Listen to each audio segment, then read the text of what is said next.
आचनो चपड़िया नहीं क्यों खत्म हो गया सब एयर इंडिया वाला केस खत्म है, सारी अपडेट खत्म।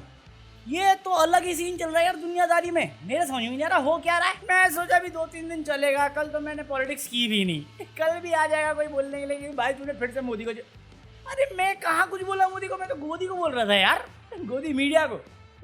मैं मोदी जी में जा ही नहीं रहा। अगर जा रहा होता तो मैं वीडियो में वो बात नहीं करता जब मोदी जी विजिट करने गए थे।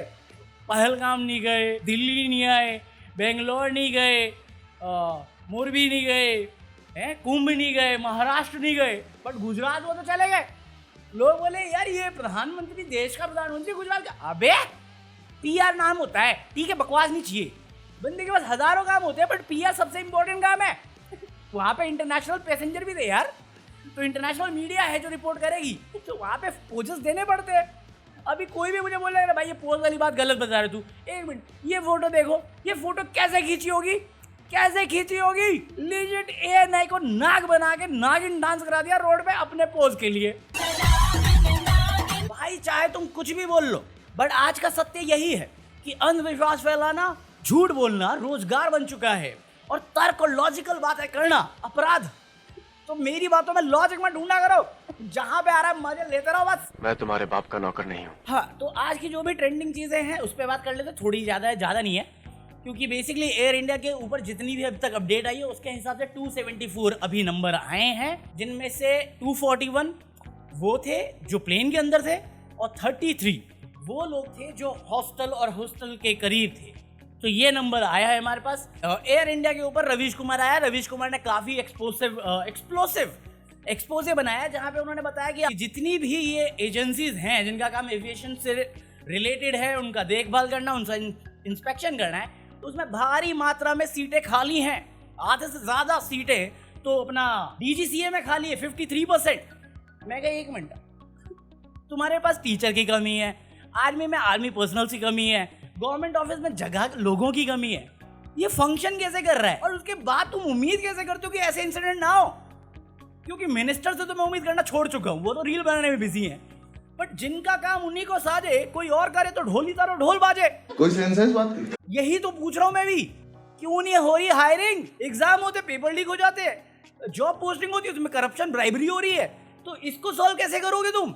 ऐसे में तो साला पूरा बेड़ा गर्क करके बैठे हुए तुम। ऐसे में तो तुम्हारे और मेरी जान की कोई कीमत है ही नहीं भाई। ले लो ना मोरबी ब्रिज का, मेरे को अभी मिला, कहते जो कंस्ट्रक्शन में अरेस्ट किए गए थे उनको बचत बेल मिल गई। उनके बेल को सेलिब्रेट किया गया था, मैं कहा कौन सी नई बात है, नई इंडिया में ऐसे ही होता है। बिल्किस बानो के केस में बाहर निकले, उनको संस्कारी बोल के माला चढ़ा दी, और बिल्किस बानो जिनको मालूम है उनको मालूम है, तो क्या ही उम्मीद करोगे ये वुमेन सेफ्टी करेंगे? अपनी तो संभाल नहीं पाए। मरना तेरे को डर नहीं लगता? अरे उनको नहीं बोल रहा था यार, मैं उनको नहीं बोल रहा था, मैं बस ये बोल रहा हूँ कि आगे बढ़ते हैं वरना फंस जाऊंगा मैं। बट एयर इंडिया पे मैं कुछ भी बोलूं क्योंकि बहुत ज्यादा सेंसिटिव इशू है, मतलब ये इतना सेंसिटिव इशू है कि ग्रोक ने भी मना कर दिया। मतलब किसी ने डिमांड करी कि ग्रोक एक काम कर, प्रधानमंत्री और अपोजिशन लीडर ऑफ अपोजिशन को रोते हुए गले मिलते हुए दिखा और पीछे प्लेन डाल दे। ग्रोक ने मना कर दिया, सेंसिटिव इशू। मैं कहा शाबाश ग्रोक, तेरी हवा खराब हो गई, मेरे को मालूम है, गवर्नमेंट ने बजाई है तेरी, तो मैं भी क्या बोलूं? तो मैं उन केस वेस पर नहीं जाके गोदी मीडिया पे चला जाऊंगा। क्यों? क्योंकि गोदी मीडिया से यार पता नहीं लोग ज्यादा नफरत करते हैं। I love them, I genuinely do. कल पूरी वीडियो में झाड़ा गोदी मीडिया को मैंने, but I genuinely love them. इतने सही लोग हैं, इतने प्यारे लोग हैं। अपना घर चलाने के लिए एक गरीब आदमी क्या कर सकता है?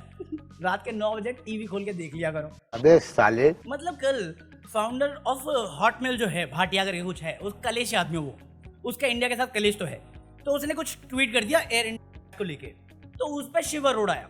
हाँ, वो श्रेयस अय्यर का थर्ड कॉपी। वो कहता देखो इसको पैसे चाहिए, पैसे मांग रहा है या भिखारी पैसे मांग रहा है ट्विटर से। शिव अरोड़ा वो पकौड़ा है जो अभी ईरान और इजराइल में चल रहा है, उसके ऊपर पुरानी और फेक वीडियो करता है। ऑपरेशन सिंदूर में इसने fake information back to back pass on करी है, और बाद में जब लोग कॉल आउट करते हैं तो एंगेजमेंट लेने के बाद डिलीट मार देता है। ये दूसरे को कॉल आउट कर रहा है भिखारी। हिपोक्रेसी की भी सीमा होती है। और मैं मोस्टली ना इस चैनल पे हमेशा राइट विंग वालों को झाड़ता हूँ। आज मेरे को लगता है लेफ्ट विंग वाले भी कुछ है नहीं सही बंदे। ये साले पॉलिटिकल ओरिएंटेशन से आ रहे हैं। मतलब फॉर एग्जांपल मैं जब करता हूँ तो लोगों को ऐसा लगता है मैं किसी पार्टी को सपोर्ट करता हूँ, आम आदमी पार्टी तो इनको लगता है मैं कांग्रेस का सगा हूँ या फिर मैं बीजेपी के अगेंस्ट हूँ। दोनों फैक्ट हो सकते हैं, कोई बात नहीं इसमें। बट पॉइंट इज मैं जो करता हूँ बातें वो देश के हित में होती हैं, या मुझे लगता है ये जो इंडिया में देख के आया हूँ उसके हित में तो है। बट ये जो करते हैं ना ये पॉलिटिकल आइडियोलॉजी और पॉलिटिकल पार्टी के एफिलिएशन पे ही होता है। फॉर एग्जाम्पल चित्रा त्रिपाठी गोदी मीडिया का मेंबर, रिस्पेक्टफुल मेंबर, तो वो कहीं बाहर थी, वो ट्रैवल करके एयर इंडिया में आई, उसने एक पोस्ट किया कि थैंक यू एयर इंडिया। तो उस पर अर्पित भाई आए, अर्पित भाई बोले थे कि यही बोल रहा था, मैं यही बोल रहा था कि इतना सीरियस इंसिडेंट हुआ है, अब देखो ये तारीफ करने पे लग गए, डिफेंड करने पे लग गए, शर्म नाम की चीज नहीं। मैं कहा अर्पित भाई, out of all those people और the trolls online, not expected this from you. बेचारी का डिवोर्स हुआ है, रिसेंटली डिवोर्स हुआ, पति छोड़ के भाग गया, बंदी छुट्टी मना के आई है, 8 घंटे की फ्लाइट है, ताकि यार ये कर दिया तो कर दिया ना, आप क्यों बोल रहे हो? आपका ट्विटर डिलीट हुआ था, हम भी दुखी हुए थे ना, इसका दुख तो बनाने दो ना यार। और दूसरा अर्पित भाई, ये कहाँ पे लिखा है इसने एयर इंडिया प्लेन क्रैश? कहीं पे इसने कुछ लिखा होता उस बारे में तो आप बोलते तो मैं समझता, इसने तो कुछ बोला भी नहीं यार, एक नॉर्मल पोस्ट है, आप उसको पॉलिटिकल बना रहे हो। और सिर्फ अर्पित भाई नहीं थे, ऐसे बहुत सारे अकाउंट जो कांग्रेस सपोर्टर है, उसने बोला शेम ऑन चित्रा त्रिपाठी कि 241 लोग यहाँ पे डिलीट हो गए, सैकड़ों फैमिलियां दर्द में हैं, कई सवालों के जवाब बाकी हैं, बट ये देखो ये एयर इंडिया को प्रमोट कर रहे हैं। भाई अगर मैं एयर इंडिया से वापस आया हूँ और मैं सेफली पहुंच गया हूँ और मेरे पास ये इंफॉर्मेशन है कि क्या हुआ है, तो मैं थैंक यू भी ना बोलूं तो इसमें शर्म तो तुम्हें आनी चाहिए जिस बात पे तुमको अलाउड कर रहे हो यार। देखो चित्रा है गलत बहुत जगह पे, बट इस जगह पे मुझे नहीं लगती चित्रा गलत है। चित्रा का चरित्र इसमें गलत नहीं है भाई, बस इसके पति से पूछना पड़ेगा। बड़ा हरामी हो बेटा। भैया आपने सुना होगा खून पसीने की मिलेगी तो खाएंगे वरना यार हम भूखे सो जाएंगे। अरे उस बंदी ने नहीं सुना होगा ना, और क्यों सोए भूखे जब मिल रहा है फ्री का पैसा। मतलब अगर कोई मुझे पैसा दे और बोले बेटा कुछ नहीं करना, काम धंधा तो करना ही नहीं, बस कैमरे पे आना और मेरी तारीफ करना, इसके लिए मैं तुम्हें पैसा दूंगा, तो मैं भी करूंगा ना। ना मेहनत ना शर्म, और इतना पैसा अंधा पैसा करना पड़ता है। बात तो सही है। क्योंकि अगर ये नहीं करें तो इनको फिर गाजा वाली बात करनी पड़ेगी कि कैसे हम विश्व गुरु होके हम दुनिया को बताते हैं किस डायरेक्शन में जाना है। बट गाजा पे यूएन रेजोल्यूशन निकलना था तो हम वोट देने से गायब हो गए, भूटान वोट कर रहा है, हमने नहीं किया। कह दो कि ये झूठ है। और जो क्वेश्चन आप इन लोगों से कर रहे हो, आपने ये क्वेश्चन धीरेन्द्र शास्त्री से किया एक बार। साले वो लिजिट गरीब लोगों का पैसा लेता है, गरीब लोगों में अंधविश्वास बेचता है। मतलब गोबर साइंस सिखा के ऑस्ट्रेलिया में गुची पहन के यॉट चला रहा है। देखी तुमने फोटोज की धीरेन्द्र शास्त्री। मैं कहा पहले इसको पकड़ो, Indian army, police, CBI, ED, tax सब लगा दो रेड इसके पीछे। ये साला मेड इन इंडिया सपोर्ट किया, सबको मोक्ष प्राप्ति दी, देश में इतनी बड़ी ट्रेजेडी हो गई, ये ऑस्ट्रेलिया में यॉट चला रहा है गुची पहन के। वो गाय माता का लेदर यूज करता है पर्स में, गुची तेरी निकल गई। कैसी अपमानजनक बातें कर रहा लड़का ये। इसके पास कैंसर का इलाज था, ये समय से पहले बताता था कि क्या होगा। ऑपरेशन सिंदूर, पहलगाम, दिल्ली, कुंभ, महाराष्ट्र, एक जगह नहीं बताया पकौड़े ने। एक जगह भी तो आगे बोला चुपके से पूछना। जब बारी आई चुपके से पूछने की, ऑस्ट्रेलिया भाग गया। भाई गॉड, एक ने तो कंपाइलेशन बनाई है और मैंने वो देखा, मेरा ही गाना बजा।